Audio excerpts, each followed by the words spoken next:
वृंदावनेश्वरी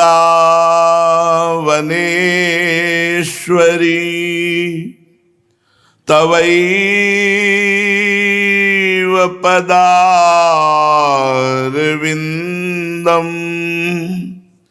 प्रेमामृतैकमकरंद रसौघपूर्णं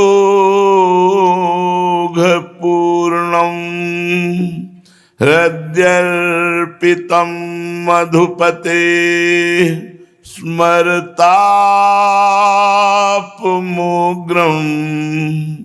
निर्वापयत् परम शीतलमाश्रयामि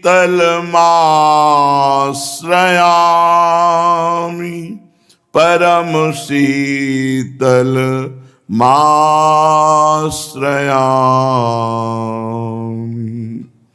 शरणागत अभय विरद पतित पावन बाने व्यास से अति अधम आतुर को न समाने। श्री राधा प्यारी के चरणारविंद शीतल सुखदाई कोटि चंद मंद करत नख बिदु जुन्हाई। राधा प्यारी के चरणारविंद शीतल सुखदाई। शाप ताप रोग शोक दारुण दुखहारी लाल इष्ट दुष्ट दलन कुंज भवन चारी। श्याम हृदय भूषण जित दूषण हित संगी श्री वृंदावन धूरि धूसर रास रसिक रंगी। शरणागत अभय विरद पतित पावन बाने व्यास से अति अधम आतुर को न समाने को न समाने। परम सच्चिदानंद घन प्रेमानंद स्वरूप नवनिभृत निकुंज महामहिम परम पावन श्री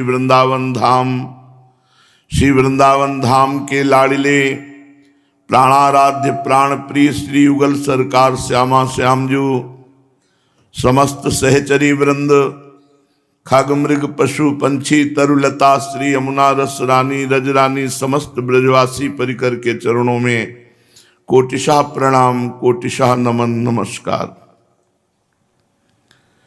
करुणा में प्रभु ने करुणा करके दुरंत माया से पार होने के लिए हमें अवसर दिया है। बड़ी कृपा की, अहेतुकी कृपा की। अब हम अपनी पुरानी आदतों के कारण, पूर्व जन्म के स्वभाव के कारण, माया के आकर्षण के कारण एक कदम भी नहीं चल पा रहे हैं। अवसर बहुत बढ़िया मिला। भगवान की अनुग्रह रूपी वायु हमें पीछे से आगे की तरफ बढ़ा रही है, पर हम अपनी तरफ से कायरता कर रहे हैं। जो हमें इंद्रिय और मन को समेटकर प्रभु के चरणों में लगाना चाहिए, वो हम छूट दे दिए हैं विषय भोगों के लिए। गुंजाइश बना ली है, प्रभु तो माफी कर देंगे, अभी भोग लेते हैं। पता नहीं कौन सा विश्वास जागृत हुआ है काल पर कि हम भगवत प्राप्ति आगे के लिए टाल देते हैं और भोग प्राप्ति वर्तमान में करना चाहते हैं। जबकि ऐसा होना चाहिए कि भोग की इच्छा को आगे के लिए टाल दें और भगवत प्राप्ति की इच्छा को वर्तमान में। हमें अभी भगवत प्राप्ति, पहले भगवत प्राप्ति हो जाए, फिर हमें कोई चिंता नहीं। पहले हमें संसार चक्र का छेदन करना है। पर हमारी मति उल्टी है। पहले वर्तमान में हम अपनी मन की भोग वृत्तियों को पूर्ण करना चाहते हैं, बाद में भगवत प्राप्ति असंभव,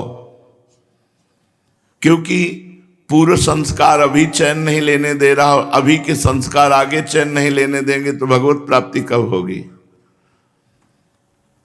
अजहू सोच विचार के गई भक्तन पदोट, हरि कृपाल सब पाछली छमी है तेरी खोट। आज भी सोच विचार लो, तुम किस योग्य हो, तुम में कितनी सामर्थ्य है इन माया के सुभट सैनिकों से लड़ने की, काम क्रोध लोभ मोह मद मत्सर आदि से। तो भक्तों की दासता स्वीकार कर लो, भक्तों के चरण रज का आश्रय ले लो। भक्त कृपा भगवान की कृपा से जोर है, विश्वास रखना। भगवान तो सब पर कृपा किए हुए हैं, भगवान सबके हृदय में विराजमान है, वो परमात्मा है, परमेश्वर है, लेकिन सब जीव संसार में दीन दुखी शोक चिंता उद्विग्नता से युक्त है। लेकिन जब भगवान के भक्त का सानिध्य प्राप्त हो जाता है तब ये नहीं रहता, फिर वो निर्भय निशोक निश्चिंत परम शांत परम आनंदमय हो जाता है। इसलिए मोरे मन प्रभु अस विश्वासा, राम ते अधिक राम कर दासा। तो अजहू सोच विचार के गई भक्तन पदोट, तो हरि कृपाल सब पाछली छमे तेरी खोट। यदि आज भी सोच विचार करके निर्णय कर पाओ कि तुम्हारे अहंकार से कुछ नहीं होने वाला, तो भगवत प्रेमी महात्माओं के दास बन जाओ। दास दासो हम, इसी से पार हो जाओगे। भगवान तुम्हारे सारे अपराधों को क्षमा कर देंगे। हरि कृपाल सब पाछली क्षमिए तेरी खोट। भगवान जब देखा कि मेरे दास का ये दास बन गया तो सारे अपराध क्षमा कर दिए। और घनीभूत भक्ति उसी के हृदय में होती है जो भक्तों का स्मरण करता है, भक्तों का सानिध्य, भक्तों की सेवा, भक्तों की आज्ञा का पालन। घनीभूत जहां किसी भी विकार का प्रवेश नहीं।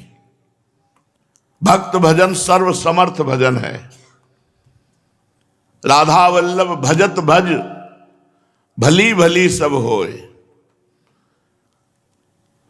भली भली सब होए अर्थात कोई भी कहीं भी त्रिभुवन में ऐसी सामर्थ्य नहीं रखता कि राधा वल्लभ लाल के भजन करने वालों के भजन करने में विघ्न डाल सके।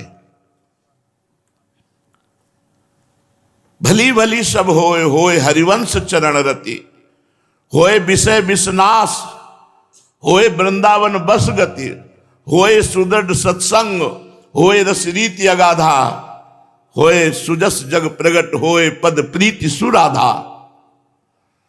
आचार्य चरणों में अपार प्रेम, समस्त विषयों की आसक्ति का नाश, वृंदावन का वास, प्यारी जी के चरणों में अनन्य रति, ये सिर्फ राधा वल्लभ भजत भज भली भली सब होए। राधा वल्लभ लाल के भजन करने वालों का भजन करने वाले जो हैं, कोई भी विघ्न उनको सता नहीं सकता।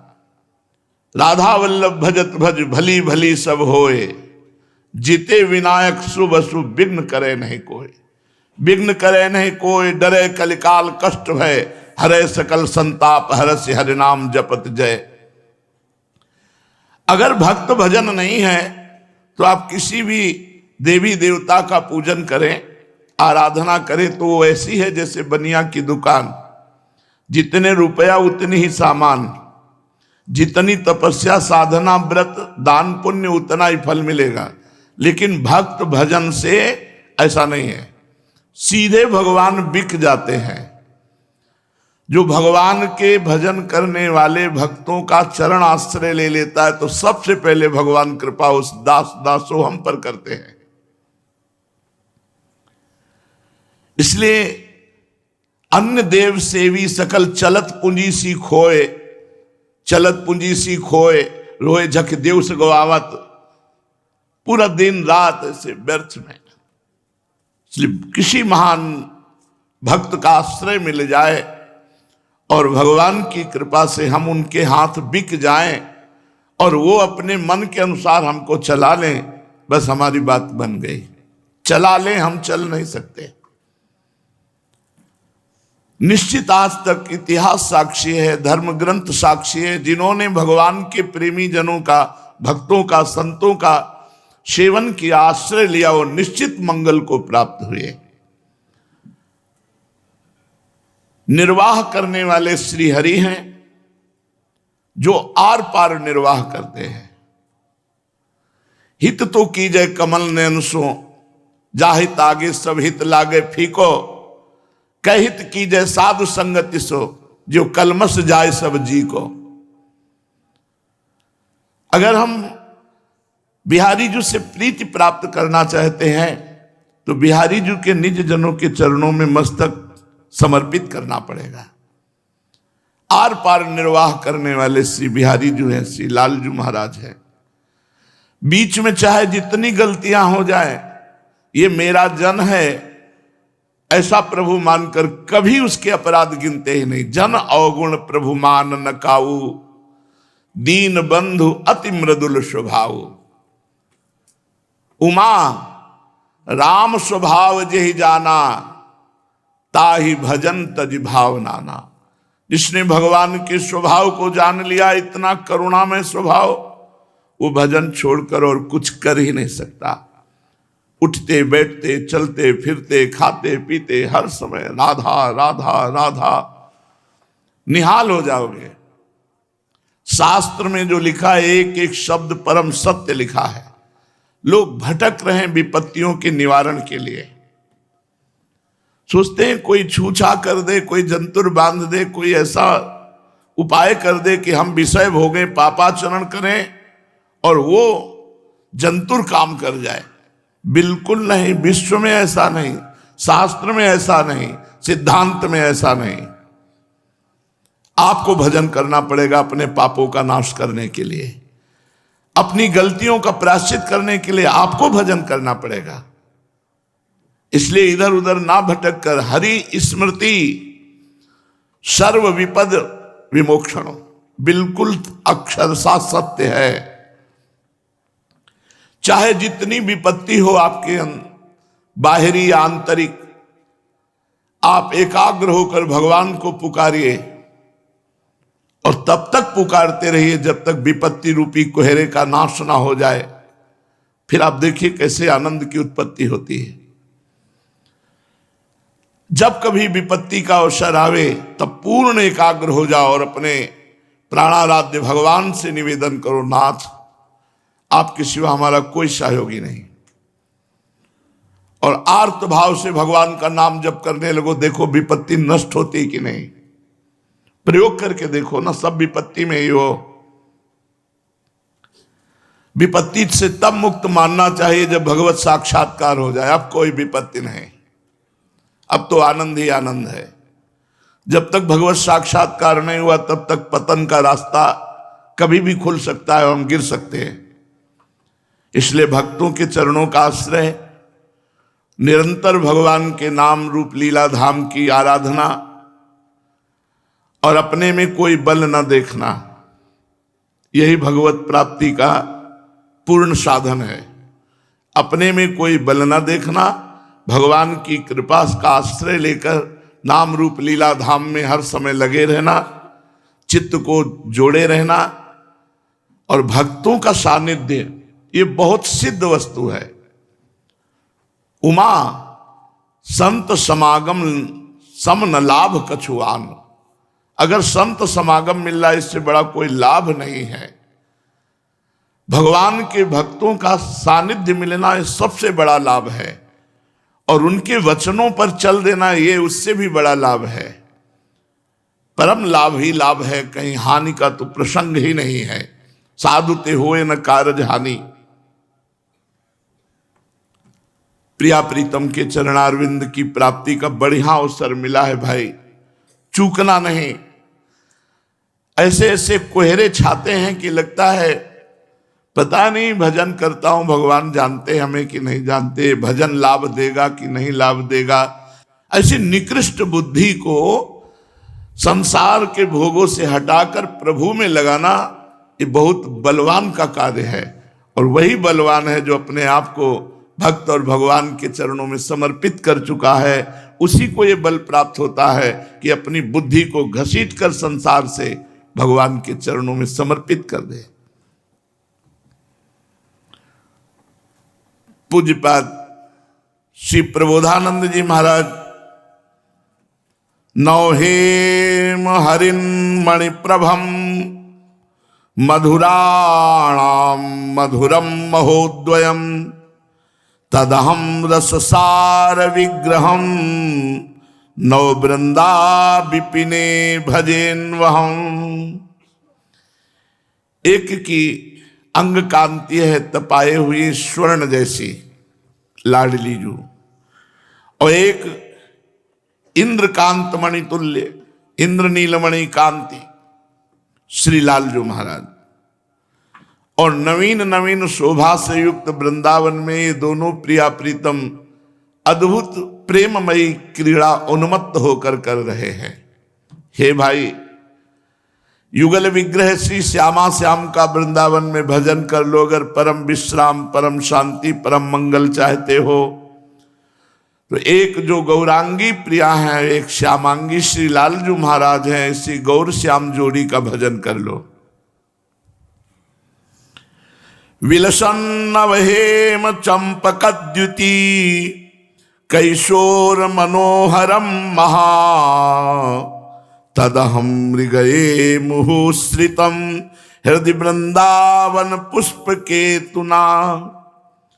नौ चंपक पुष्प की कांति, पहले में हेमवर्ण कांति, और उसको और विस्तार से, जैसे चंपा का पुष्प थोड़ा सा पीत वर्ण लिए हुए गौरवर्ण, ऐसे पीता अरुण छवि मनंत तडिलताभम, पीत और हल्की अरुणिमा और श्वेत ऐसा मिलकर गौरांगी स्वरूप है कि तेरो रूप कहत नहीं आवे, जैसे हित हरिवंश कछुक जस गावे। ऐसी श्री स्वामिनी जो नौ स्वर्ण चंपक पुष्प की कांति और एक महान कैशोर विग्रह जो कामदेव को भी मूर्छित कर दे, ऐसे दोनों युगल सरकार का हमने आश्रय लिया है, और उन्हीं को वृंदावन की हर वीथी में, हर गली में मैं ढूंढ रहा हूं। उनका घर है, वो कहाँ है, अनुसंधान कर रहा हूं, उनको ढूंढ रहा हूं, उनकी खोज कर रहा हूं। जब कोई भजन करता है तो उसे प्रिया प्रीतम की खोज नहीं करनी पड़ती, प्रिया प्रीतम आते हैं उसके समीप। नाम बाणी जहां श्याम श्यामा तहां, नाम बाणी सुनत श्याम श्यामा सुबह रसद माधुर्य अति प्रेमदानी। नाम बाणी निकट श्याम श्यामा प्रगट। मदन टेर में एक संत रहते थे, दोनों नेत्र नहीं थे प्रगट में,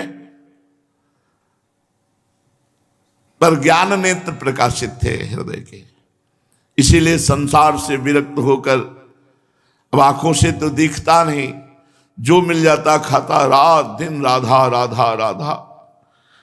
काफी समय हो गया। एक दिन वो आर्त भाव से लताओं के बीच में बैठ के रो रहे थे कि प्रियाजू, हमें लगता है लालजू के संग से आप भी कठोर हो गई हो, वैसे ही आंख का अंधा हो, किसी योग्य नहीं हूं, कोई साधन नहीं जिससे मैं ये कह सकूं कि आप मुझे दर्शन दो। पर सुना था कि आप बहुत कोमल स्वभाव वाली हैं, मृदुता, दयालुता, कृपालुता की राशि है, पर संग दोष भी तो होता है। हमें लगता है कि लालजू के संग से आप कठोर हो गई हैं, नहीं तो आप तो बहुत करुणामयी हैं। हम इतने दिनों से तड़प रहे हैं, आप क्यों नहीं दर्शन देती। इतना बोलना था कि श्री जी एकदम नजदीक पहुंची और कांधा पकड़ के कहा, बाबा मैं कठोर ना है। अपार सुख स्वामिनी जी ने स्पर्श कर लिया। प्रभु के स्पर्श करते ही जीवत्व का नाश हो जाता है, जो देह अभिमान होता है, देह भाव होता है, उसका तुरंत नाश हो जाता है, जीव अपने स्वरूप को प्राप्त हो जाता है। कौन हो? तो उनका जिनकी आराधना करते हो। लालजू ने कहा, अरे वो बाबा बहुत चतुर है, बड़ी चतुराई से आपको अपने प्रेम जाल में फंसा रहा है। देखो ना कैसे कहा कि लालजू के संग से कठोर हो गई तो आप बोल पड़े। नहीं, रोज इसको हम देखते हैं, इसके समीप रोज हम रहते हैं। लाडली जी ने कहा, जिनकी तुम आराधना करते हो वो मैं हूं। तो एक बार देख सकता हूं कि जिनकी आराधना करते हैं हम, वो कैसे हैं, क्योंकि मेरे तो नेत्र नहीं। श्री जी ने स्पर्श किया, और श्री जी का दर्शन श्री जी के द्वारा दिए हुए नेत्रों से ही होता है। जैसे अर्जुन को भगवान ने जब विराट रूप का दर्शन कराया तो अपनी दृष्टि दी, भगवत दृष्टि प्रदत्त की, जिसे दिव्य दृष्टि कहते हैं। यहां दिव्य दृष्टिवान भी काम नहीं कर सकता, यहां प्रेम दृष्टि चाहिए। चश्मा नित्य बिहार को दियो बिहारिन मोए, ये प्रियाजू ही देती है। जे ही प्रियाजू ने नेत्र गोलकों को स्पर्श किया दिव्य, सामने देखा रूप की रास श्री स्वामिनी जू, देखो माई सुंदरता की, और पास में इंद्र नील मणिकांति बिखेरते हुए श्री लालजू महाराज। दर्शन किए, बस अंदर भाव में बसाया और कहा मुझे अंधा करो। तो उनका नहीं, अब नहीं, अब तो नेत्र प्रकट हो गए। बोले नहीं स्वामिनी जी, यदि हम पे प्रसन्न हो तो मुझे अंधा करो। जीवन में कोई रूप नहीं देखा था, एक बार आपका रूप देखा, अब जीवन में कोई रूप नहीं देखना, अब नहीं देखना। नेत्रों की जो सार्थकता होती है आपका साक्षात्कार करना। आपने कृपा की, जन्म से अंधा, कभी किसी का रूप नहीं देखा, आपका रूप देखा। अब कोई रूप हमारी दृष्टि में ना आ जाए, इसलिए।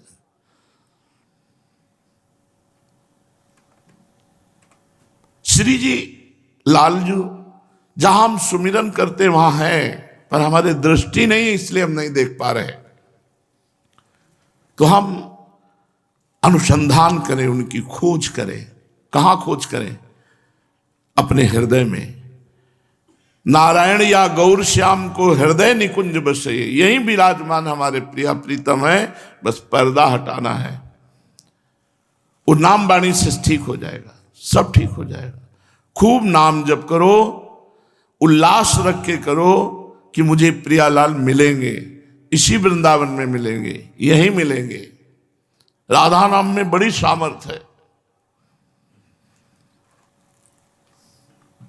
जब प्रारंभ में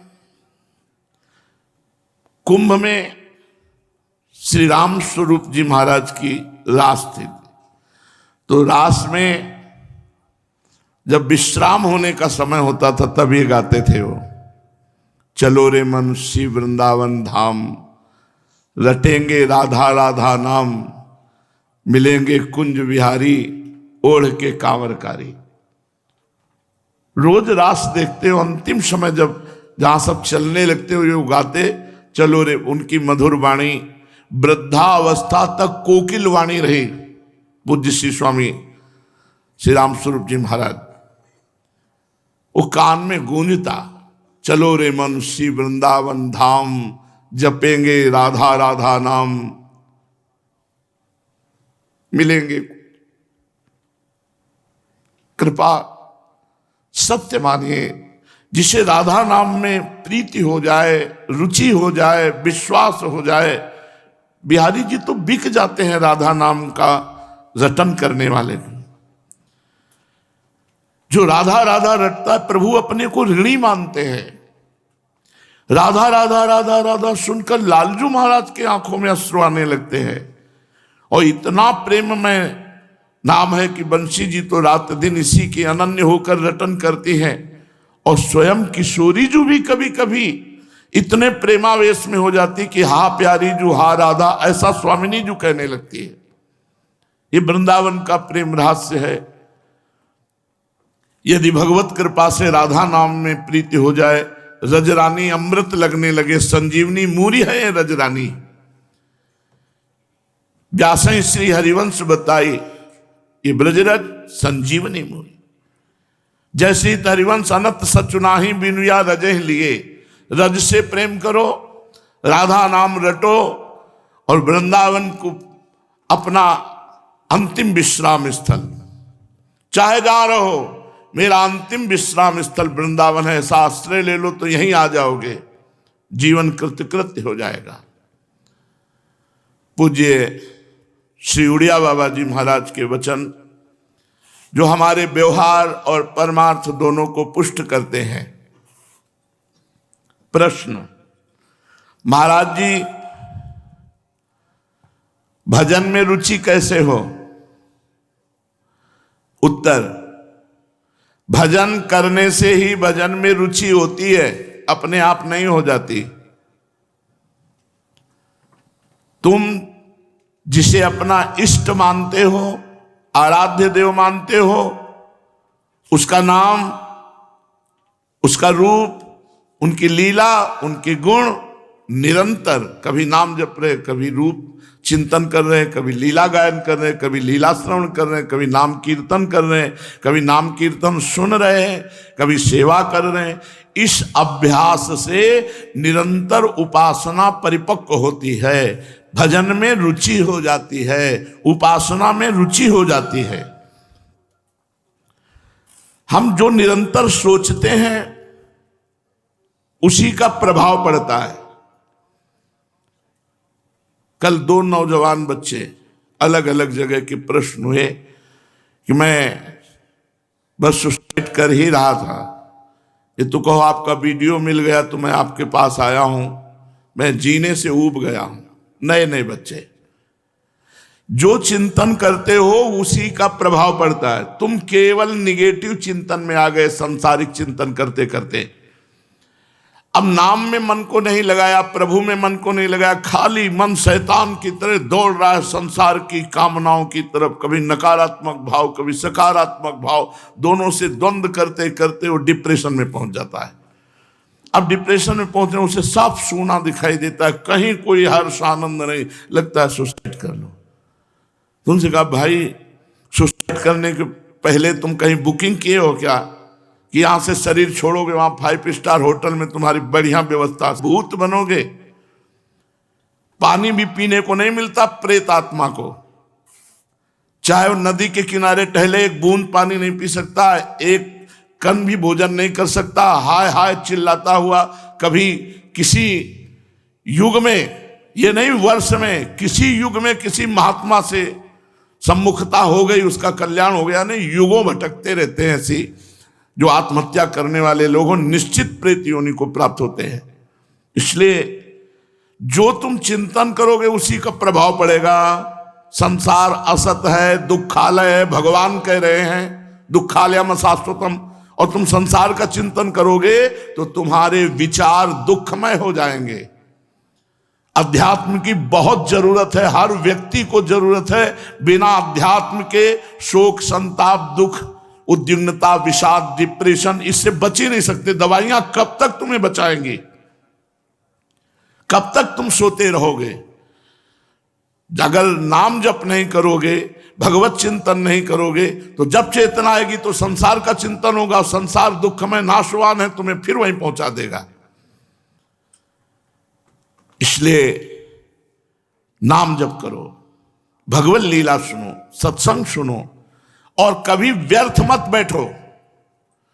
अगर बिल्कुल खाली बैठे हो तो नाम में लग जाओ, नहीं तो कुछ कार्य करो। किसी को भी चाहिए, कार्य करना अत्यंत अनिवार्य है शरीर से। यदि आप गृहस्थ में कोई कार्य नहीं मिल रहा है तो लेबरी करो, कुछ नहीं जाता। 8 घंटे मेहनत करोगे, 550 रुपये 500 रुपये मिलेंगे, माता पिता परिवार की सेवा बनेगी, तो डिप्रेशन होगा नहीं। डिप्रेशन होते हैं कायर पुरुष को, पापात्मा को, जो व्यर्थ चिंतन करता रहता है उसको। इसलिए भजन में रुचि बढ़ाने के लिए भजन हमें करना पड़ेगा। भगवान में जब चित्त जोड़ा जाता है तो चित्त प्रसन्न होकर नई भावनाओं में डूबता है। इतनी पॉजिटिव सकारात्मक भावना है कि बड़ी से बड़ी विपत्ति में भी वो सकारात्मक भाव से उस पर विजय प्राप्त कर लेता है। ये किससे बल मिला? नाम जप से, भगवान की उपासना से। महाराज सुनते हैं भक्तों को दिव्य दृष्टि प्राप्त हो जाती है। तो ये दिव्य दृष्टि कैसे प्राप्त होती है? भजन से। भजन से दिव्य दृष्टि प्राप्त होती है। कोई ऐसा क्षेत्र नहीं है जो दर्शन न दे। बड़े बड़े सिद्धों का क्षेत्र, बड़े बड़े भगवत स्वरूपों का क्षेत्र, बड़े बड़े महा आचार्यों का, सब आके दर्शन देते हैं जो भजन करने वाले हैं।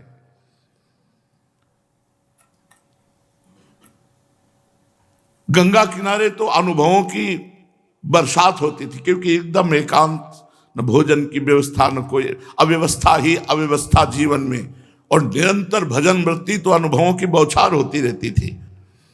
यहाँ का अलग अनुभव है, गंगा किनारे का अलग अनुभव है। ऐसी सर्दी में जैसे शरीर पर कोई वस्त्र नहीं, बस कौपीनवंता खलु भाग्यवंता, और त्रिकाल गंगा स्नान, और भोजन है नहीं, कोई चाय नाश्ता, इनकी तो कहीं कोई गुंजाइश ही नहीं, वह मंत्राकार केवल वृत्ति। तो जो अनुभव होते, वो अनुभव रजाई में बैठ करके थोड़ी होंगे। जो अनुभव अव्यवस्था में होते हैं वो हलवा खा के थोड़ी होंगे, हलवा पूरी खा के अनुभव थोड़ी होंगे। ये तो सिद्धों का जीवन होता है। सिद्ध परिपक्व अवस्था को प्राप्त हो गया, महलों में रखो चाहे झोपड़ी में, उनको कोई फर्क नहीं पड़ता।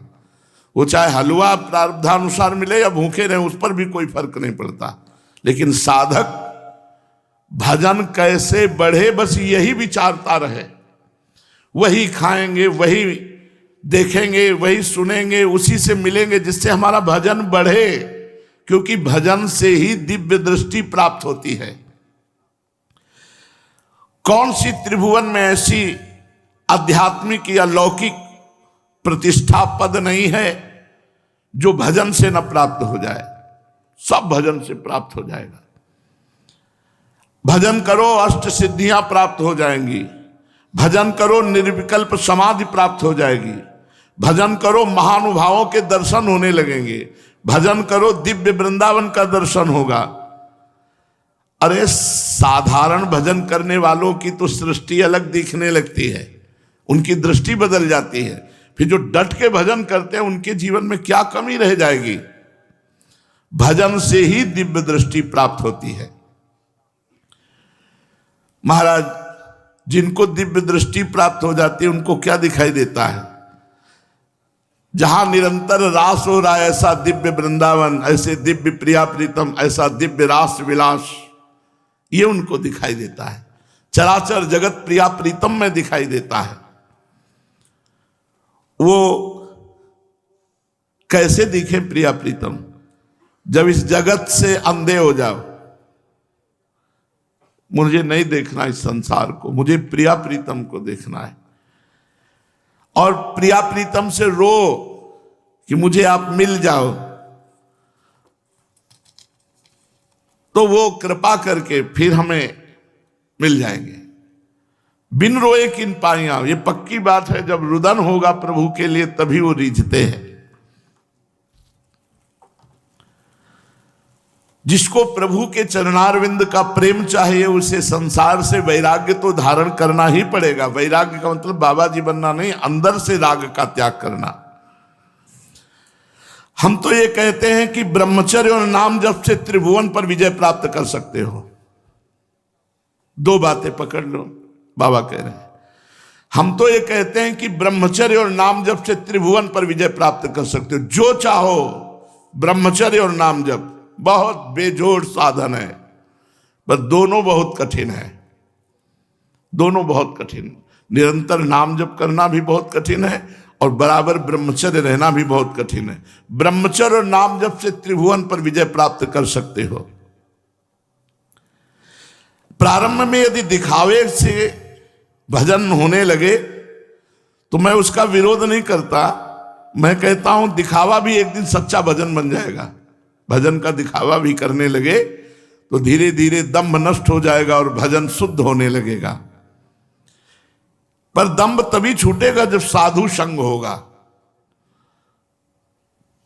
वास्तविक भजन तभी होता है जब किसी महापुरुष का आश्रय ले लिया जाता है।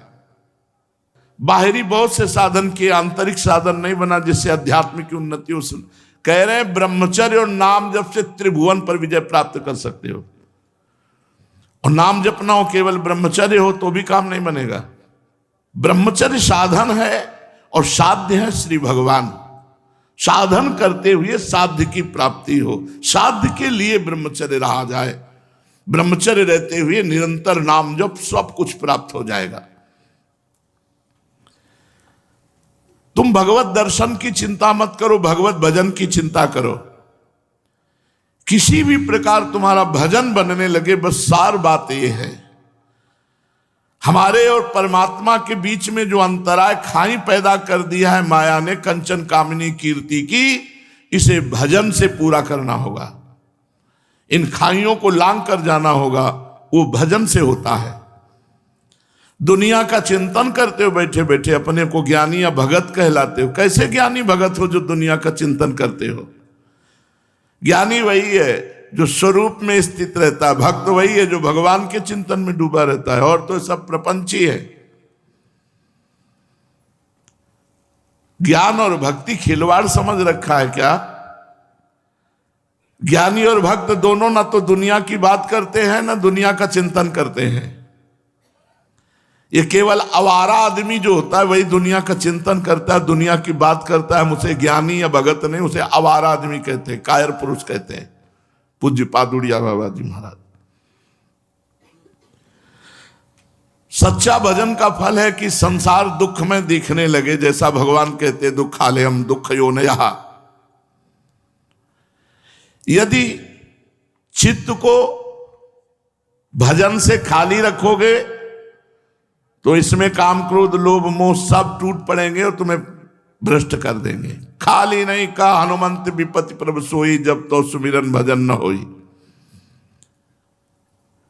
घर में बाहर पंथ में कहूं रहे या देह, तुलसी सीताराम सो लाग्यो रहे स्नेह।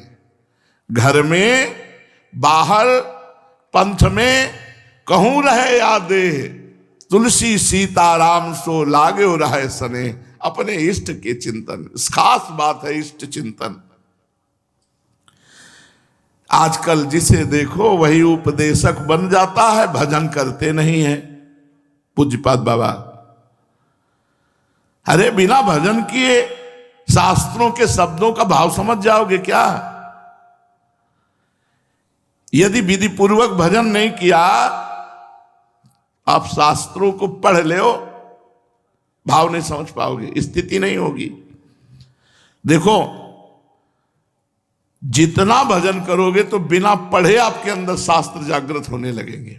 खास बात भजन है। भजन करने वाले को विषय भोग अच्छे नहीं लगते।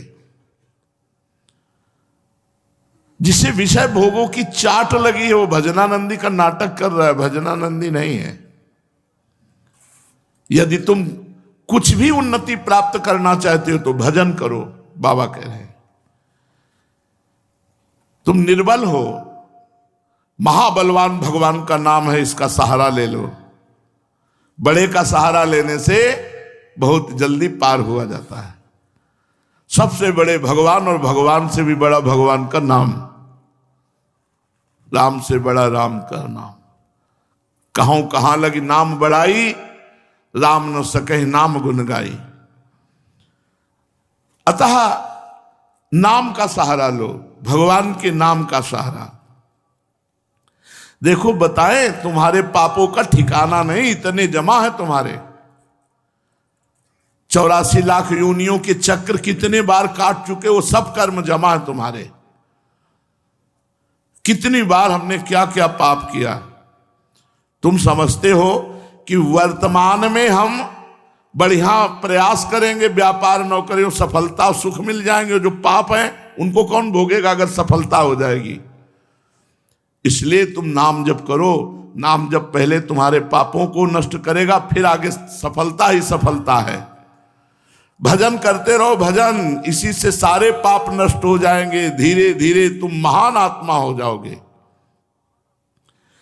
भगवान के भजन स्मरण में इतना बल है कि जबरदस्ती अभय पद प्राप्त हो जाता है, परम पद, जबरदस्ती परम पद प्राप्त हो जाता है।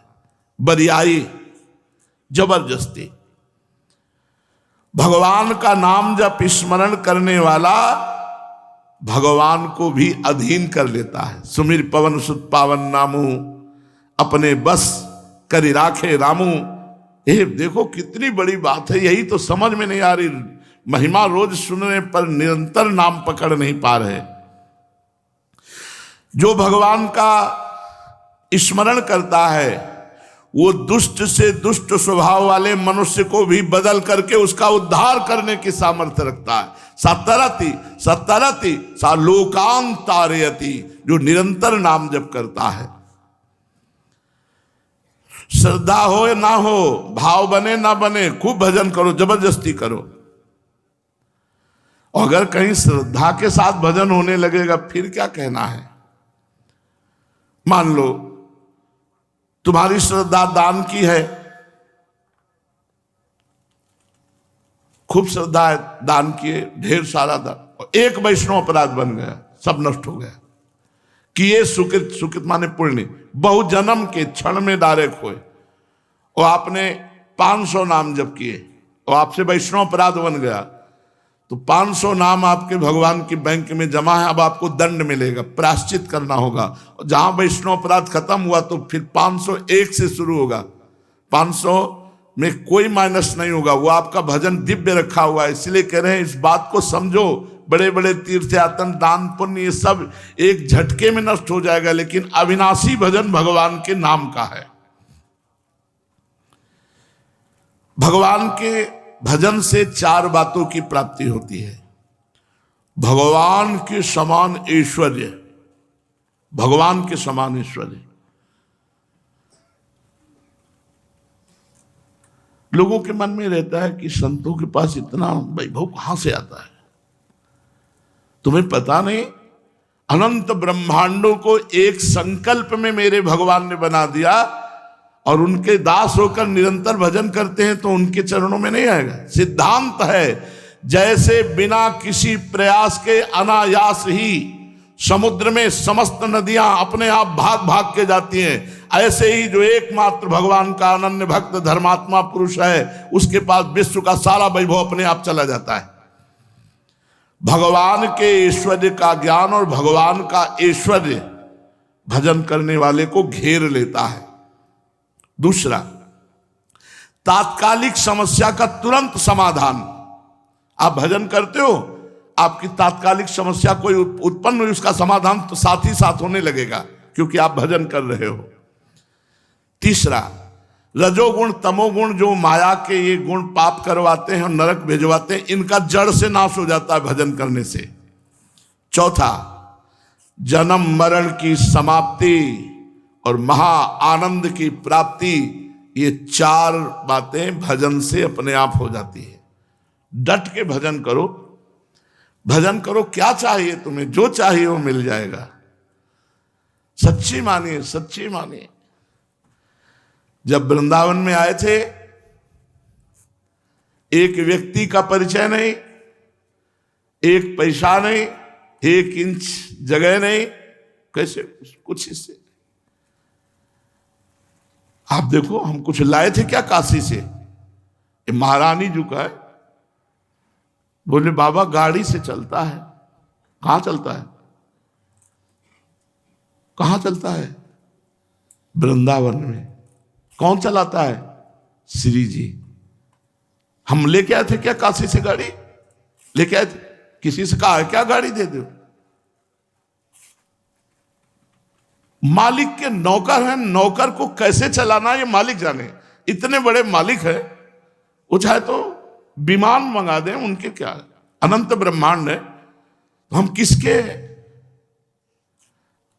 वो जो सलाहकार होते हैं बड़े अधिकारियों की, मंत्री आदि के, उनको क्या कहते हैं? पीए। हम पिए हैं श्री जी के, श्री जी के, श्री जी को सलाह देते हैं कैसे लाल, हाँ अब कैसे श्री जी का पिए चलेगा। सोचो, एक संत को किसी ने सोने की घड़ी बंधवा दी थी और अटैची में सब बढ़िया नए कपड़े। शिष्यों को लगता है कि हम अपने गुरुदेव को क्या दे दें, सबको लगता है, हमारे हृदय में हर समय होता था कभी मेरे गुरुदेव मुझे आदेश करें और सेवा का अवसर, ऐसे सबको लगता है कि अपने गुरुदेव की सेवा करें। तो किसी धनी शिष्य के यहाँ गए होंगे तो उसने बिल्कुल दूल्हा की तरह सजा दिया था, सोने की जंजीर, सोने की घड़ी पट्टा ऐसे और सब, और ट्रेन में बढ़िया वाले उसमें बैठा दिया था। तो सामने दो चार सूट बूट पहने बैठे थे, बाबा जी, भैया बोले इतना तो हमारे पास नहीं जितना तुम अभी लिए बैठे हो, तुम में हम में अंतर क्या रहा। सब तो गंभीर होते हैं। तुम कहा भैया कौन स्टेशन आ रहा है, बोले अमुक स्टेशन। बोले चाय पीने चलेंगे, बोले हाँ। घड़ी उतारी, अटैची सब वहीं रख दिया, चैन खोली वहीं रख दिया, और जितने रुपए थे सब लियो। चाय वाले से कहा चाय बनाओ, चाय बनाए, चाय पिए तले हारन बजा। तो उनका ये सब रुपए चाय के। बोले बाबा जी नहीं, बोले सब चाय के। और बोले एक एक चाय और बनाओ। बोले भैया बैठो, एक एक चाय। बोले नहीं गाड़ी जा रही है। बोले नहीं, अब हमारा मूड बदल गया, अब हम चाय पियेंगे यहां से इधर पैदल जाएंगे। और बोले अटैची हो, बोले किसी ने दिया था कोई ले लेगा, किसी ने दिया था कोई ले लेगा, हम उसके अधीन थोड़ी हैं, पहना दिया पहना दिया, उतार दिया उतार दिया। अगर आप समझते हो कि केवल बातें, आज भी न एक रुपया है, न एक वस्तु है, न एक इंच जमीन है, न कोई भी हमारा है, केवल श्री जी। कहीं राजकीय विभाग में, कहीं प्रेमानंद के दस्तखत की जरूरत नहीं। हाँ, जिस समय पानी गिर रहा था हित धाम में, वो सब भींज रहे थे, वो कथा हो रही थी, तो उस समय भगवान से प्रार्थना की थी अगर कथा करवानी है और श्रोताओं को ये दुख देना है तो हमसे सहा नहीं जाएगा। कांप रहे, ठंडी का समय, वर्षा हो रही, और इतने जिद्दी, एक भी उठ के नहीं गया। भगवत चर्चा होती, जो पुराने हैं वो सब जानते हैं, फील्ड में बैठे। तो श्री जी ने व्यवस्था कर दी सत्संग के लिए, कथा के लिए, उनकी व्यवस्था है। जो भगवान का भजन करता है उसका तो ऐश्वर्य तुम देख ही नहीं सकते हो। हमारा ऐश्वर्य के लिए सोना चांदी रुपया पैसा मकान गाड़ी घोड़ा, ये तो कसाईयों के पास भी है, जो भोले भाले पशुओं की हत्या करते हैं, उनका मांस बेचते हैं, उनके पास भी है। सुत दारा धन लक्ष्मी पापियों के घर ही होए, तो ये हमारे भजन का फल है। अरे भजन का फल तुम कहां देख सकते हो।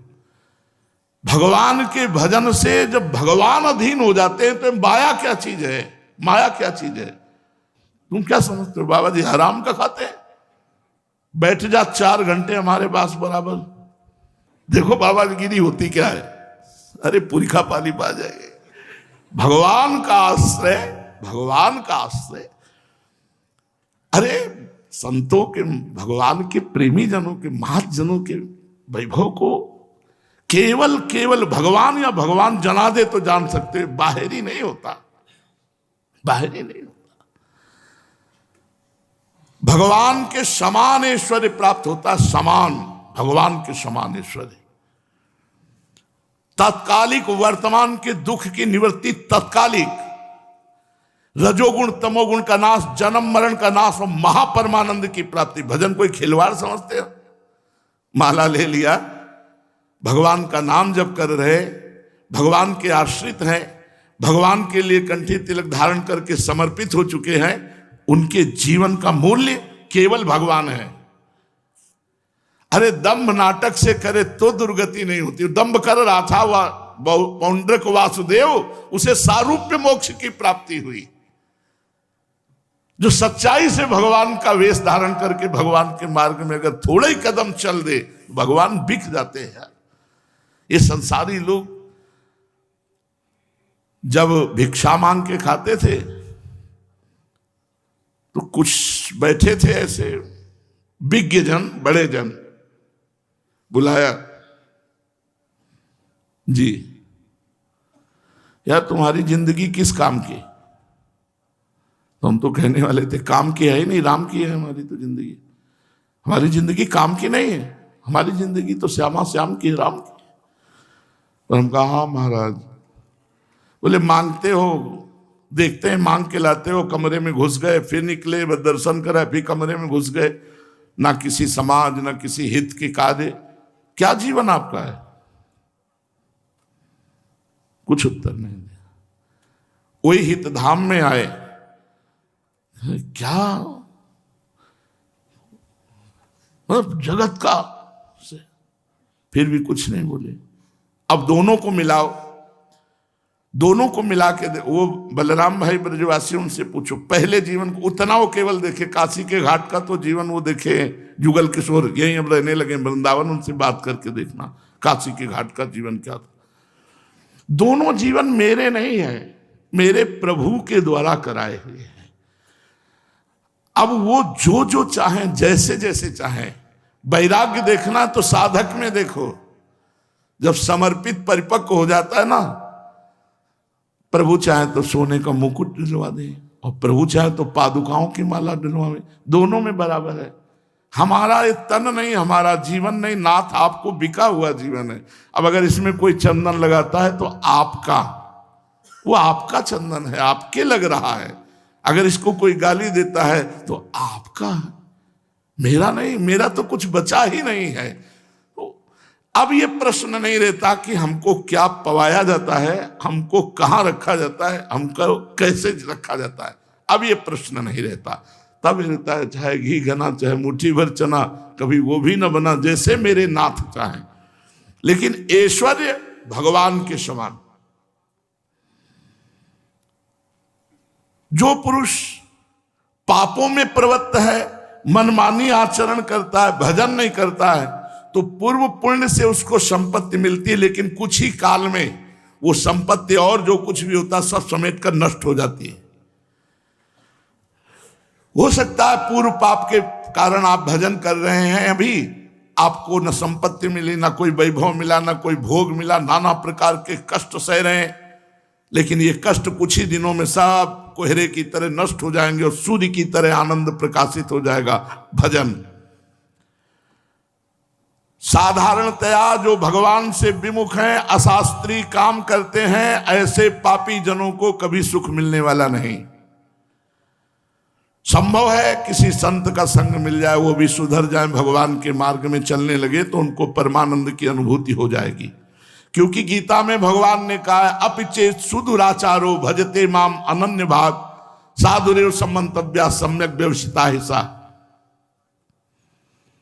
चाहे जितना बड़ा दुराचारी हो, मेरे चरणों की शरण में आ जाए, मुझे अनन्य भाव से भजन करने लगे तो मैं उसे साधु ही मानता हूं, और तुम भी साधु मानो। साधुरेव सम्मंतव्या, क्योंकि क्षिप्रम भवति धर्मात्मा, मैं उसे महात्मा बनाऊंगा। करो सद्यते साधु समाना, घोर दुराचारी को भी मैं महात्मा बनाऊंगा।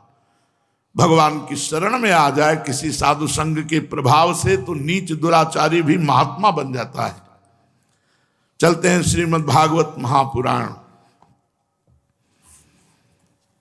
भगवान सच्चिदानंद में श्री कृष्ण की 16,108 महलों की दिनचर्या देखी देवर्षि नारद जी ने। आखिरी महल में गिर पड़े और भगवान के चरणों में त्राहिमाम नाथ। तो भगवान ने कहा देवर्षि नारद, मैं धर्म का उपदेशक हूं,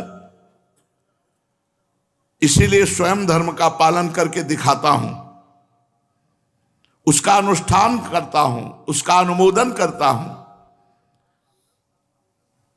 इसलिए संसार को धर्म की शिक्षा देने के उद्देश्य से मैं प्रत्येक महल में धर्म का आचरण करते हुए तुम्हें दिखाई दिया।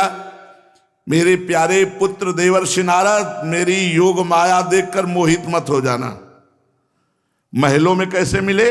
चरण धोया और इसी और एकांत में कैसे मिले? मेरे प्यारे पुत्र, मेरी योग माया देखकर मोहित मत हो जाना। और धर्म का उपदेशक वही है जो धर्म का जो उपदेश कर रहा है वही आचरण धारण करे। इसलिए मैं धर्म का उपदेशक हूं, तो धर्म के आचरण का भी पालन करता हूं। भगवान श्री कृष्ण गृहस्थों को पवित्र करने वाले श्रेष्ठ धर्मों का आचरण कर रहे थे। देवर्षि नारद जी ने अलग अलग महलों में भगवान को अलग अलग अनुष्ठान करते हुए अलग अलग शक्तियों के पास देखा। भगवान की अनंत शक्तियां हैं। योग माया का परम ऐश्वर्य बार बार देखकर देवर्षि नारद के विस्मय और कौतूहल की सीमा न रही। द्वारिका में भगवान श्री कृष्ण गृहस्थ की भांति ऐसा आचरण करते थे मानो धर्म, अर्थ और काम रूप पुरुषार्थों में बड़ी श्रद्धा रखते हों। देवर्षि नारद अत्यंत प्रसन्न होकर भगवान की 4 परिक्रमा की और प्रणाम करके वहां से चले गए। श्री सुखदेव मुनि जी कहते हैं, राजन, भगवान श्री कृष्ण सारे जगत के कल्याण के लिए अपनी अचिंत महाशक्ति योग माया को स्वीकार करके इस प्रकार मनुष्यों की सी लीला करते हैं। द्वारिकापुरी में 16,108 रानी पटरानियां, ये सब भगवान की सेवा में लगी हुई शक्तियां हैं। भगवान श्री कृष्ण ने जो जो लीलाएं की हैं उनके गायन मात्र से जीव पवित्र होकर भगवत प्राप्ति के योग्य हो जाता है, गायन श्रवण से। और वो लीलाओं का अनुकरण नहीं किया जा सकता कि भगवान ने किया तो हम भी कर लें। भगवान ने गिरिराज जी को 7 दिन 7 रात ऐसे उठाए रखे। तुम 1 किलो का बाट 7 दिन 7 रात ऐसे छिमुने में लो। भगवान ने पूरा दावा नलमुख में पी लिया। भगवान ने पूतना के द्वारा पिलाया हुआ हलाहल जहर पी लिया, उसको परम पद दिया। तुम 10-5 बीजा धतूरा के नहीं हजम कर सकते, भगवान की बराबरी कैसे कर सकते हो? भगवान ने काली दह के जहर को नष्ट करके अमृत में जल बना दिया और कालिया का मर्दन किया। तो भगवान श्री कृष्ण ने जो लीलाएं की हैं वो दूसरा कर नहीं सकता। इन लीलाओं के गायन श्रवण से जीव पवित्र होकर भगवत प्राप्ति के योग्य हो जाता है। जो उनकी लीलाओं का गान करते हैं, श्रवण करते हैं या गान श्रवण करने वालों का अनुमोदन करते हैं, उसे मोक्ष के मार्ग स्वरूप भगवान श्री कृष्ण के चरणों में परम प्रेममयी भक्ति प्राप्त हो जाती है। परीक्षित, पहले सवेरा तब माना जाता था जब कुक्कुट बोलने लगते थे। मुर्गा, गांव में मुर्गा बोला मतलब पक्का तभी बोलेगा वो जब ब्रह्म मुहूर्त में, प्रातः काल, रात में नहीं बोलेगा।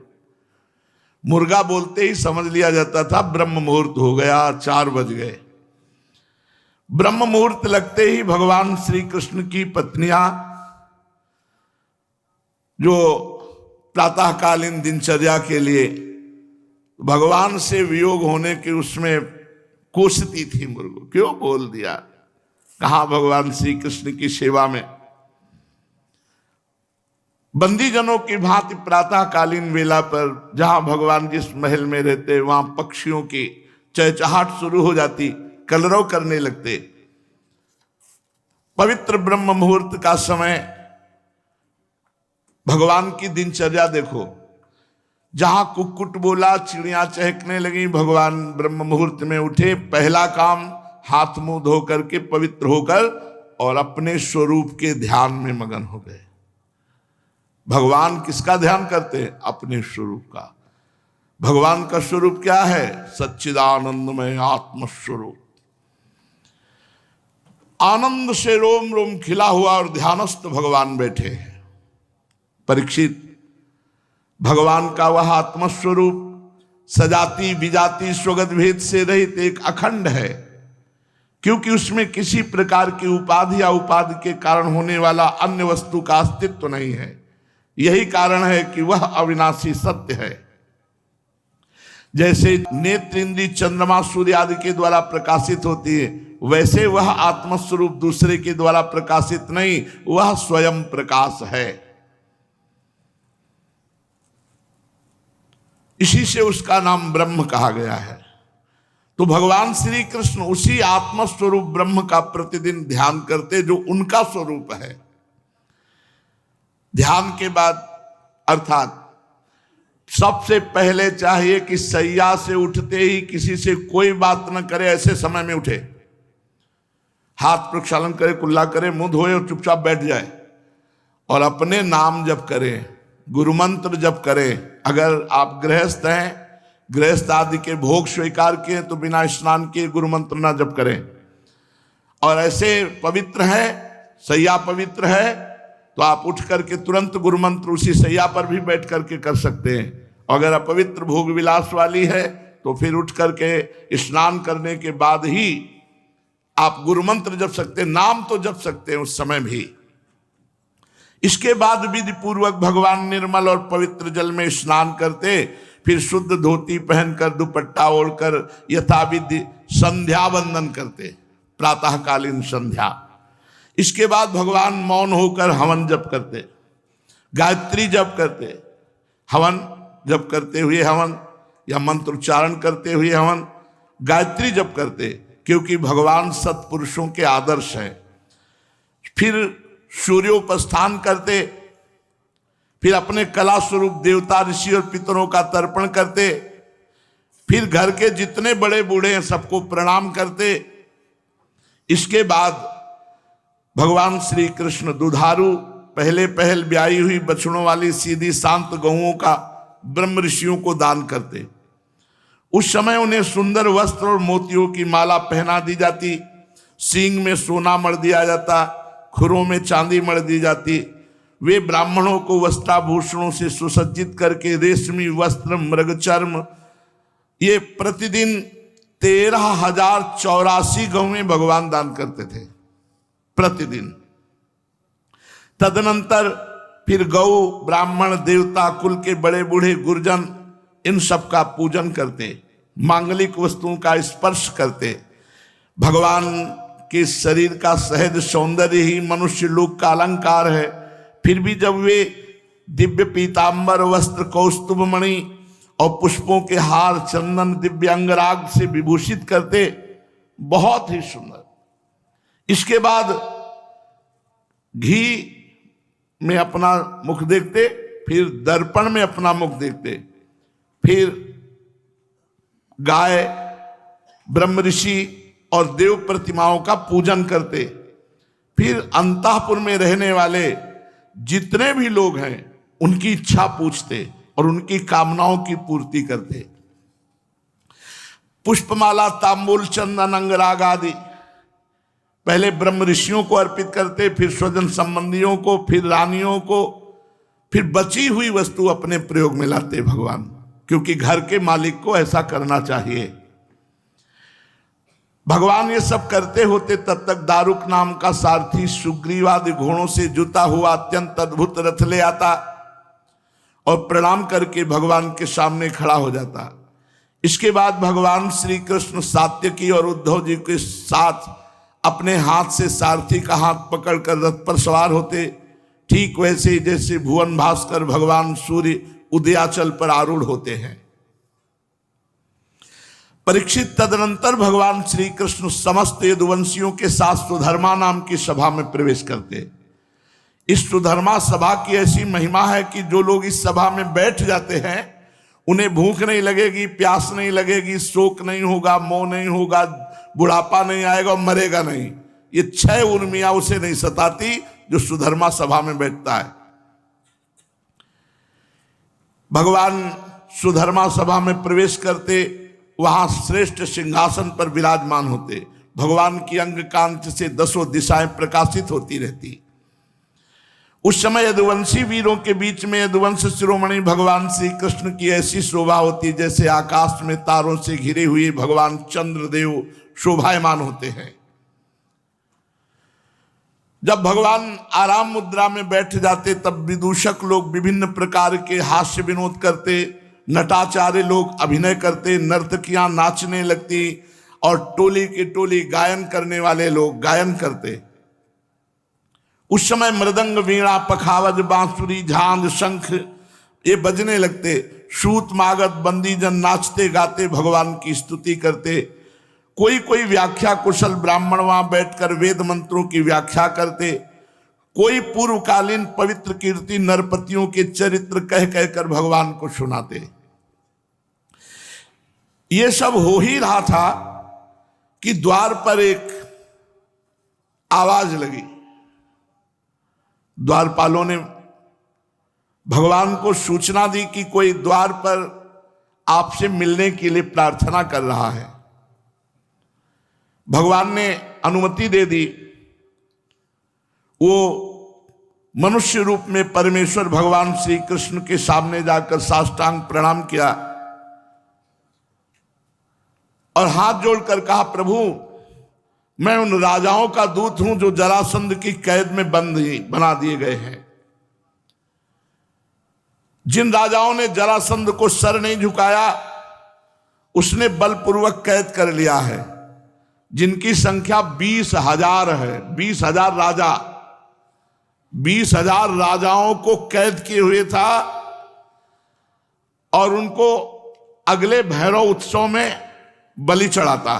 20,000 राजाओं की। उन राजाओं ने प्रभु आपके सम्मुख निवेदन किया है। उन्होंने कहा है, कृष्ण कृष्णा प्रमेयात्मन प्रपन्न भय भंजन वयम त्वाम शरणं यामो भवभीता पृथक धिया। हे सच्चिदानंद स्वरूप श्री कृष्ण, आप मन और वाणी के अगोचर हैं। प्रभु सुना है जो आपकी शरण में आ जाता है उसके सारे भय नष्ट कर देते हैं। प्रभु हमारी भेद बुद्धि मिट्टी नहीं, हम जन्म मृत्यु रूपी संसार चक्र में भयभीत होकर आपकी शरण में आ गए हैं। जगदीश्वर, आपने जगत में अपने ज्ञान बलादि कलाओं के साथ इसलिए अवतार ग्रहण किया है कि साधु पुरुषों की रक्षा हो और दुष्टों को दंड मिले। प्रभु ये जरासंध हमें कैद किए हुए है, हमें कष्ट दे रहा है और हमारी बलि चढ़ाएगा। प्रभु मैं समझ रहा हूं कि जरासंध कष्ट नहीं दे रहा, हमारे कर्म ही जरासंध को निमित्त बना करके हमको दुख दे। हमने पहले दुष्कर्म किया होगा, उसका मुझे दंड मिला है। प्रभु आप कृपा कीजिए, मुझे बचा लीजिए, इस क्लेश से मुक्त कीजिए। प्रभु हम जानते हैं कि राजा पने का सुख प्रारब्ध के अधीन एवं विषय साध्य है। सच कहें तो स्वप्न सुख के समान अत्यंत तुच्छ और असत है। साथ ही उस राज्य सुख को भोगने वाला यह शरीर भी एक प्रकार से मुर्दा ही है। इसके पीछे सदा सर्वदा सैकड़ों प्रकार के भय लगे रहते, परंतु हम तो इसी के द्वारा जगत के अनेकों भार ढो रहे हैं। और यही कारण है कि हमने अंतःकरण के निष्काम भाव निसंकल्प स्थिति को प्राप्त होने वाले भागवतिक सुख को जाना ही नहीं, उसका परित्याग कर दिया। सचमुच सचमुच हम अत्यंत अज्ञानी हैं, आपकी माया के फंदे में फंसकर क्लेश पर क्लेश भोगते जा रहे हैं। भगवान आपके चरण कमल शरणागत पुरुषों के समस्त शोक और मोह को नष्ट कर देने वाले हैं। इसलिए आप ही जरासंध रूपी कर्मों के बंधन से हमें छुड़ा लीजिए। प्रभु ये अकेला जरासंध 10,000 हाथियों का पावर रखता है, शक्ति रखता है। हम लोगों को जबरदस्ती ऐसे बंदी बनाया जैसे सिंह भेड़ों को घेर लेता है।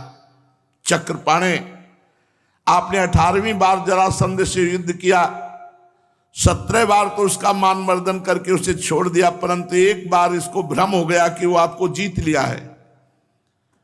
प्रभु हमें पता है आप मनुष्यों का आचरण करते हुए हारने का अभिनय किया, परंतु इससे इसका घमंड बढ़ गया है।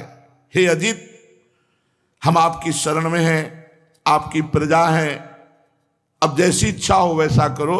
ऐसा राजाओं के दूत ने सुधर्मा सभा में विराजमान भगवान से विनय की। श्री सुखदेव जी कहते हैं, परीक्षित राजाओं का दूत इस प्रकार कह ही रहा था कि उसी समय परम तेजस्वी देवर्षि नारद जी, जिनकी जटाएं बिजली की तरह चमक रही थी, ऐसा मालूम हुआ मानो भगवान सूर्य उदय हो गए हों। सबने देवर्षि नारद को नमस्कार किया और भगवान श्री कृष्ण ने भी सभा में देवर्षि नारद को प्रणाम किया। देवर्षि नारद आसन स्वीकार करके बैठ गए। तब भगवान ने उनकी विधि पूर्वक पूजा की, अपनी श्रद्धा से उनको संतुष्ट करते हुए मधुर वाणी में कहा, देव ऋषि, तीनों लोगों का समाचार आपसे मिलता रहता है, आपका कुशल मंगल है, तीनों लोकों में कुशल मंगल तो है ना, क्योंकि आप तीनों लोकों में विचरण करते रहते हैं, मुझे बड़ा लाभ मिलता है, घर बैठे पुणे तीनों लोकों का समाचार मिल जाता है। ईश्वर के द्वारा रचे हुए ब्रह्मांडों में कोई ऐसी जगह नहीं जहां आप जा नहीं सकते हो, कोई ऐसी बात नहीं जो आप जान नहीं सकते। बताओ त्रिभुवन में क्या हो रहा है, खास करके हस्तिनापुर में। देवर्षि नारद जी ने कहा, सर्वव्यापक अनंत प्रभु, विश्व के निर्माता, मायावियों के परम गुरु, महामायावी ब्रह्मा भी आपकी माया का पार नहीं पा सकते। देख लो, हम ऐसे की चेला है, ब्रह्मा भी जिसका पार न पाए वो हमारे स्वामी है, तो स्वामी भी जिसका पार न पावे वो हमारी स्वामिनी है। जाके अधीन सदाई सांवरो या ब्रज को सिरताल। बाजी जीत गए। या छोटा मोटा कोई पदाधिकारी हाथ रख दे, तुम्हारे फूले घूमेंगे कि हमारे अमुक हैं, वो अनंत ब्रह्मांडों का स्वामी हमारा स्वामी है, हमें फूलन ना आवे। पता नहीं कैसा हृदय है। अरे ठसा ठस हृदय में बात भर लो, विश्वास करो, मेरे स्वामी अखिल ब्रह्मांडों के स्वामी। तभी तो कहते दुनिया का सब वैभव हमारे बाप का वैभव है, हमारे प्रभु हमारे हैं और उनका सब वैभव है। तो राजकुमार की तरह जियो और भगवत प्रॉपर्टी प्राप्त करो, परम पद, भगवत चरणारविंद सेवा, भगवत प्रेम, तत्वबोध, ये भगवत प्रॉपर्टी। प्रभु ब्रह्मादि भी आपकी माया का नहीं पार पाते। मैंने एक बार देखा है आपकी माया, मैंने आपकी माया का देखा प्रभाव, इसलिए मुझे कोई आश्चर्य नहीं हो रहा जो आप ऐसे पूछ रहे हो कि जरा समाचार सुनाइए, त्रिभुवन में क्या हो रहा है या हस्तिनापुर में क्या हो रहा है। प्रभु माया के एक संकल्प में सृजन, पालन और संहार होता रहता है। कब क्या करना चाहते हो आप, ये किसी की भी समझ में आज तक नहीं आया। कब क्या करना चाहते हो आप, आपका स्वरूप सर्वथा अचिंतनीय है। बस हम तो केवल आपके चरणों में बार बार नमस्कार करते हैं। शरीर और इससे संबंध रखने वाली वासनाओं में फंसकर जीव जन्म मृत्यु के चक्कर में भटकता रहता है। ये नहीं जानता कि ये मानव शरीर केवल इसी शरीर से मुक्त होने के लिए मिला है। वाह, ये मानव शरीर केवल शरीर से मुक्त होने के लिए मिला, जन्म मरण से। इसका एक ही उद्देश्य है, भगवत प्राप्ति। प्रभु आप स्वयं पर ब्रह्म हैं, फिर भी मनुष्यों किसी लीला का नाट्य करते हुए मुझसे पूछ रहे, इसलिए मैं फुफेरे भाई और आपके प्रेमी भक्त राजा युधिष्ठिर क्या करना चाहते मैं आपको सुनाता हूं। इसमें संदेह नहीं, ब्रह्मलोक में किसी को जो भोग प्राप्त है वो महाराज युधिष्ठिर को मृत्यु लोक में प्राप्त है, क्योंकि वो आपके दास हैं। ब्रह्मलोक में जो बड़ी साधनाओं के बाद किसी को भोग प्राप्त होता है वो मृत्यु लोक में महाराज युधिष्ठिर को प्राप्त है, क्योंकि वो आपके दास है। फिर भी युधिष्ठिर जी में कोई कामना नहीं है, अपने आप संपत्ति ऐश्वर्य वैभव। प्रभु उसी संपत्ति ऐश्वर्य वैभव में वो राजसूय यज्ञ के द्वारा आपकी आराधना करना चाहते हैं। आप कृपा करके इस अभिलाषा का अनुमोदन कीजिए। भगवान श्रेष्ठ यज्ञ में आपका दर्शन करने के लिए बड़े बड़े देवता और यशस्वी नरपतिगण एकत्र होंगे। प्रभु आप स्वयं विज्ञानानंद घन ब्रह्म है। आपका नाम श्रवण कीर्तन ध्यान ये अंत्यज को भी पवित्र कर देता है। फिर जो आपका दर्शन और स्पर्श प्राप्त करते हैं उनके संबंध में तो कहना ही क्या है। त्रिभुवन मंगल, आपकी निर्मल कीर्ति समस्त दिशाओं में छा रही है। जैसे आपकी चरणामृत धारा स्वर्ग में मंदाकिनी, पाताल में भोगावती और मर्तलोक में गंगा के नाम से प्रवाहित होकर सारे विश्व को पवित्र कर रही है। सुखदेव जी कहते हैं, परीक्षित सभा में जितने यदुवंशी बैठे थे वो सब इस बात को जानना चाहते कि दो बातें एक साथ आई भगवान के पास। दूत ने आकर 20,000 राजाओं के बचाने के लिए निवेदन किया जो जरासंध की कैद में थे। देवर्षि नारद ने निवेदन किया, युधिष्ठिर जी महाराज राजस्व यज्ञ कर रहे हैं, आपका दर्शन चाह रहे हैं। अब जरासंध पर चढ़ाई की जाती है या राजस्व यज्ञ में? उद्धव जी भगवान के प्रधानमंत्री हैं, प्रधान सलाहकार।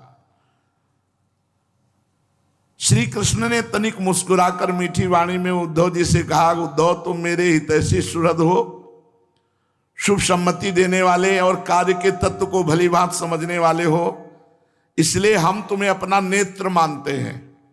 तो रास्ता दिखाओ, इस समय हमें क्या करना चाहिए? उद्धव जी ने देखा भगवान सर्वज्ञ होकर अनजान की तरह पूछ रहे हैं, तब आज्ञा शिरोधार्य करके कहा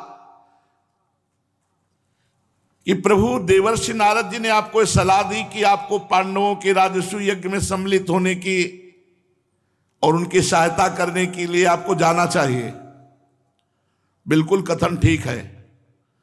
साथ ही यह भी ठीक है कि दूत आया है, शरणागतों की रक्षा करना आवश्यक कर्तव्य है। प्रभु, जब हम दोनों बातों पर विचार करते हैं तो दोनों बातों में एक ही बात हल निकल आता है कि राजस्व यज्ञ वही कर सकता है जो 10 दिशाओं पर विजय प्राप्त करे। जब हम इस निर्णय पर पहुंचते हैं तो बिना दुविधा के हम इस बात पे पहुंच जाते हैं कि पांडवों के यहां यज्ञ में चलने से दोनों काम हो जाएंगे, क्योंकि राजस्व यज्ञ वही कर सकता है जो 10 दिशाओं में विजय प्राप्त करेगा। तो पांडवों के सामने भारी समस्या आएगी, जरासंध। और प्रभु, अगर आप उपस्थित है तो जरासंध की मृत्यु निश्चित है, और जरासंध की मृत्यु निश्चित है तो शरणागत जो 20,000 राजा हैं वो मुक्त हो जाएंगे। इसलिए राजस्व यज्ञ में चलना अति अनिवार्य है। उद्धव जी ने ऐसी सलाह दी। आगे श्री भगवान क्या करते हैं, शेष चर्चा आगे। श्री राधा वल्लभ लाल की।